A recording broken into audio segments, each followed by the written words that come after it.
It's Monday, and Walt Grayson, as always, kicks off our work week with a fresh story for our evening newscast. That's right, and today is one of the most historic days, not only in American history, but world history. That's December 7th, or Pearl Harbor Day. And Walt, you have a couple of Mississippi connections here to tell us about. Yeah, Byron, I sure do. Of course, a lot of people from Mississippi visit Pearl Harbor in Hawaii, lucky dogs, where the American fleet was bombed in a surprise attack in 1941, drawing us into World War II.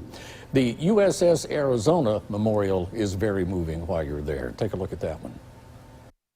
Yesterday, December 7th, 1941,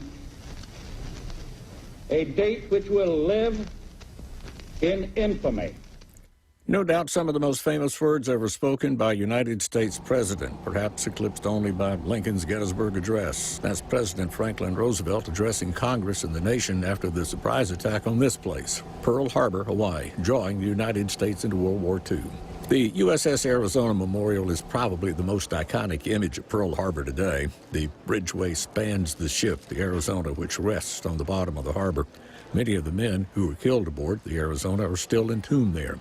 And the remains of many of the crew members who survived the attack and came back home and lived and died have recently started being placed back aboard the ship as their final resting place. But you may remember a few years ago, the remains of Navy Fireman First Class Jimmy Johnston were DNA identified and after 75 years returned home to Wesson for burial. It could have been a quiet little occasion, but word spread that in the 75th anniversary year of the attack on Pearl Harbor, one of the casualties of the opening battle of the war was coming home. And people lined the route his body was to take down I-55 south from Jackson. Veterans turned out, families turned out, school let out for the ceremony. Children who probably didn't understand participated, so they could tell their children what they were a part of later in life when they did understand. And what is it they were a part of? The recognition that what we enjoy today, the right to act, think, and speak as we want, cost somebody something. It cost Jimmy Johnston his life.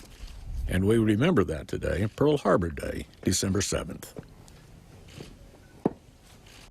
By the way, the United States is about the only country in the world that goes to all these lengths to bring home their war dead. Back to you.